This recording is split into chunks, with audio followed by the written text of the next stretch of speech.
If you want a massive squat, add these 5 exercises into your routine and you'll be smashing huge weights in no time.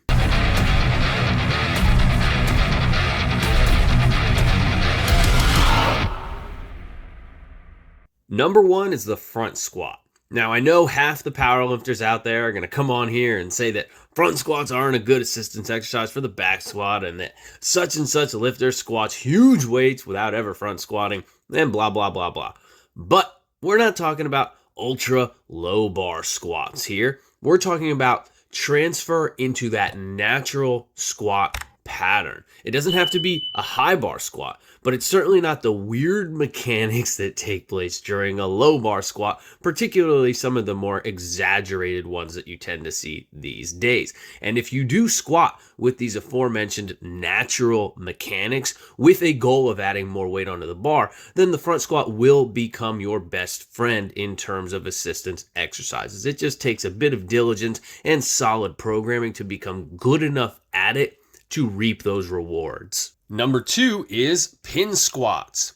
In my opinion, the pin squat is the best tool in existence for both building massive power out of the hole of the squat while also simultaneously reinforcing good position in doing so.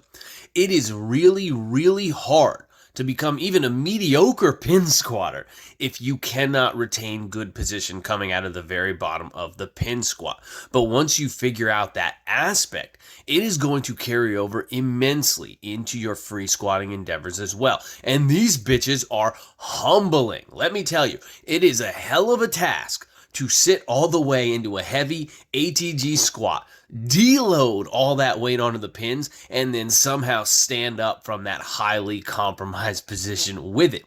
So these things are tough as hell. Don't say I didn't warn you, but they are worth it. Are you tired of clothing that just doesn't keep up with your active lifestyle? Meet Barbell Apparel, the ultimate athletic clothing designed for athletes and lifters like you. Whether you're hitting the gym, crushing PRs, or simply leading an active lifestyle, Barbell Apparel has got you covered. Literally.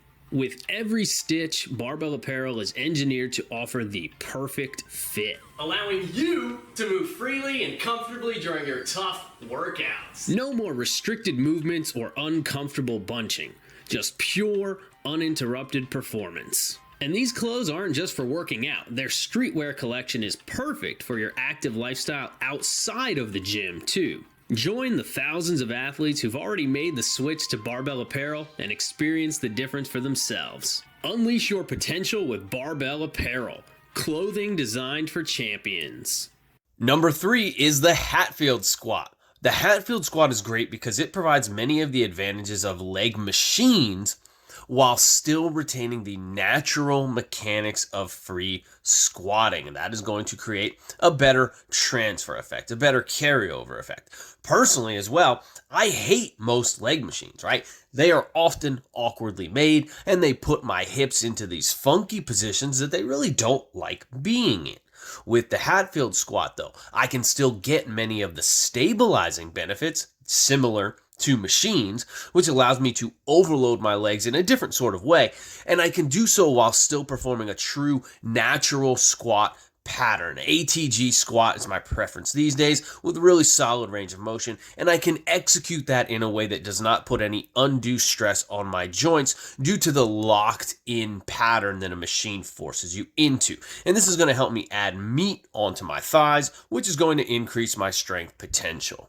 Number 4 is good morning. So now with the good morning, we're focusing less on the legs and more on the posterior chain, right? So it's not necessarily a direct carryover type of movement where we're stretching and smashing the hamstrings, we're loading the glutes and the hips, but we are also absolutely crushing the erectors in the back as well. And that last part is really the most operable part of this equation because you can, in fact, get a massive squat while having weak glutes and hamstrings. I used to be guilty of that myself. I could out squat my deadlift at certain points in time because I neglected those muscles so much.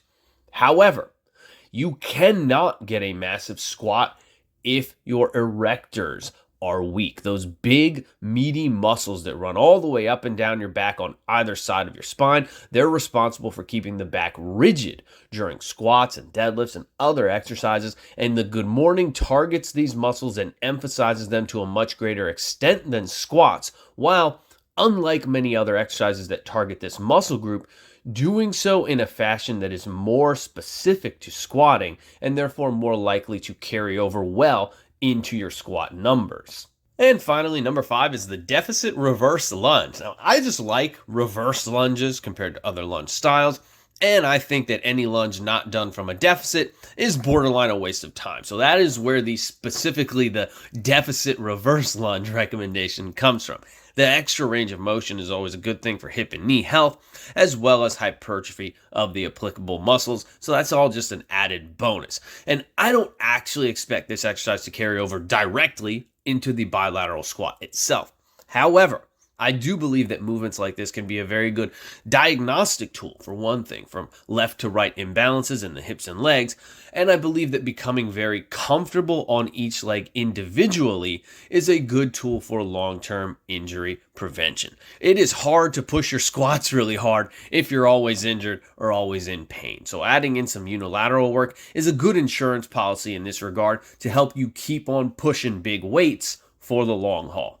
And pushing big weights consistently, getting in that hard and heavy work consistently over a period of many years is really half the battle when it comes to building a big squat. So make sure you're hitting your primary squat work hard and heavy and consistently. Use these 5 exercises as secondary movements that you rotate in and out of your program over the course of the training year, and you'll be golden, dude. So there you have it. 5 exercises to help you add some meat onto your thighs and serious pounds onto your squat. Please remember to like and subscribe. Leave me a friendly comment down below with your personal favorite squat assistance exercise. And be sure to check out EnkiriEliteFitness.com for online coaching and training programs. And keep training hard. I will catch you guys next time.